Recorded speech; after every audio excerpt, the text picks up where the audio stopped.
Right, here we go with part four. Okay, 1792 to 1794, period of violent change. Now, the whole future of the revolution was now under threat when foreign countries invaded France.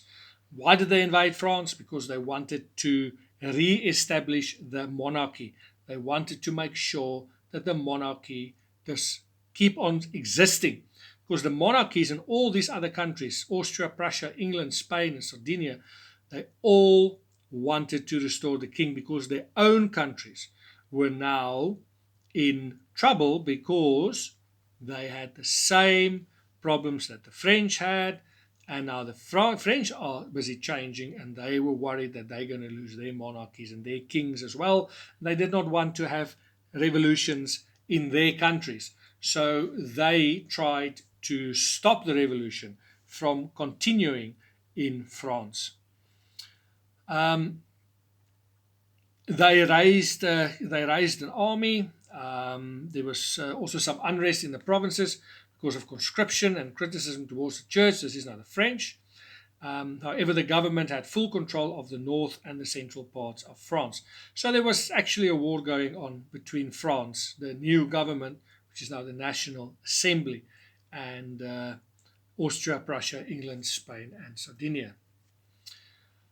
Now a new radical government replaced the old government. Under this government, they were called the National Convention. The revolution went through a very violent stage. And extremist political clubs, such as the Jacobins, dominated the National Convention. And to defend France and save the revolution, many people were willing to accept the strict new laws. The Committee of Public Safety was formed to run Paris. It used a combination of planning and terror try and unite the country, and was run by a guy called Danton and Robespierre. And during this time, about 300,000 people were jailed and about 40,000 people were executed. Many died on the guillotine and some were shot or drowned. Now, just during this time that the king and the queen were also executed. The reign of terror ended after 2 years, and Robespierre, the guy that drove it, also in the end was executed on the guillotine. The question is, why did this happen? Why did we have this new radical change once we now had, remember, we had the king, the monarchy, and there was problems, and the people were not happy. The king didn't rule the country properly, and then we had the National Assembly. The National Assembly made all the rules and the new laws, and everything sounded good, but there was no real change.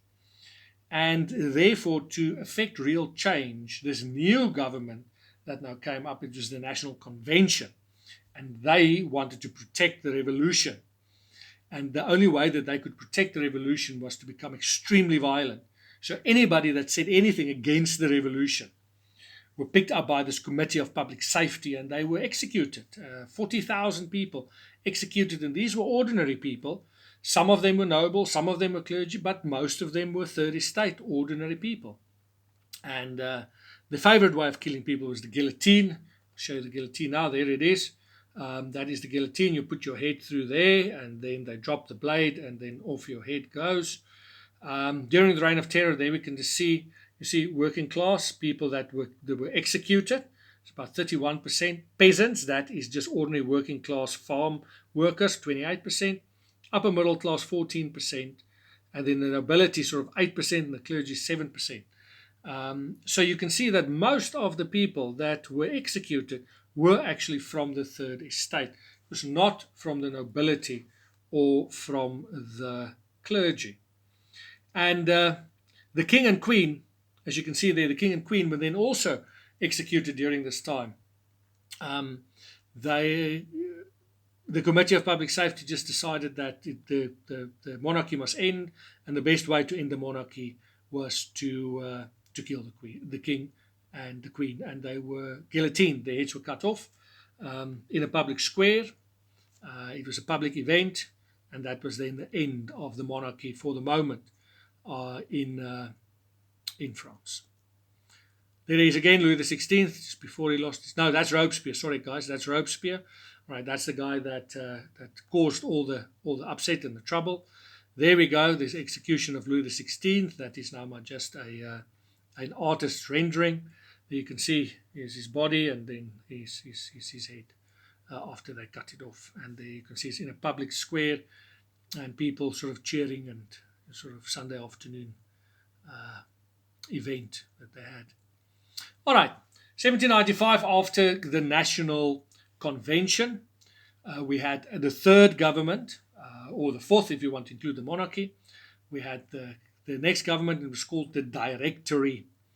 And the Directory came to power to put an end to all these extremes of the terror. After 3 years or 2 years with the terror of people dying left, right, and center, they brought a little bit more stability and said, enough, guys. We can't keep on murdering people and killing them for their opinions. That's not what the revolution was about. And they were supported by the moderate middle class, the provincial towns and peasants. And France was now governed by a committee of 5 men. They were called the Directory. They closed down all the political clubs. They changed the voting so that only the wealthier men could vote. And this caused, of course, problems in Paris again. It was violently crushed. And the officer in control there was a guy called Napoleon Bonaparte. And Napoleon was going to play an important role later after the revolution. We will look at Napoleon Bonaparte. We'll get back to it. All right, activity 3, page 80, but we are carrying on. Let's look at the role of ordinary people in the revolution. Storming of the Bastille. That was the ordinary people. When news of the fall of the Bastille started, to spread, ordinary people seized land, destroyed the tax records. The March of Women was the first sign of power, women in the revolution. The National Assembly moved to Paris, and the ordinary people could take part in the meetings. As a result of their role, everybody became citizens instead of subjects to the king. Although the 3 estates ceased to exist, there were still different classes of people, but now it was an economic difference. Working class, middle class, and upper class. It was a monetary division. It was now not a class division any longer. Quickly look at the role of women in the revolution. Women played a leading role in the revolution. The Bread March to Versailles. Women leader Olympe de Gouges wrote the Declaration of the Rights of Women in 1791. And of course, Manon Roland was a great supporter of women's rights. She did not support the reign of terror, and for that she was executed. And her writings was widely read in the 1800s, the following century. Let's just quickly look at the effects of the revolutionary ideas had on France and elsewhere. France, of course, became a republic, one of the first republics in the world. Middle class had more opportunities and dominated the government. Peasants gained more land when it was confiscated from the church. Peasants no longer had to pay feudal taxes. All those taxes, the salt taxes and all of that fell away. The Roman Catholic Church lost power but remained the main religion in France. It's still the case today. The revolution led to the growth of nationalism. France established a national defense force. They got a national flag, the tricolor, and the national anthem, the Marseillaise. And those are still in use today. And there is the French flag, and that is now the next activity, activity 4, page 84, and that is the end of the French Revolution.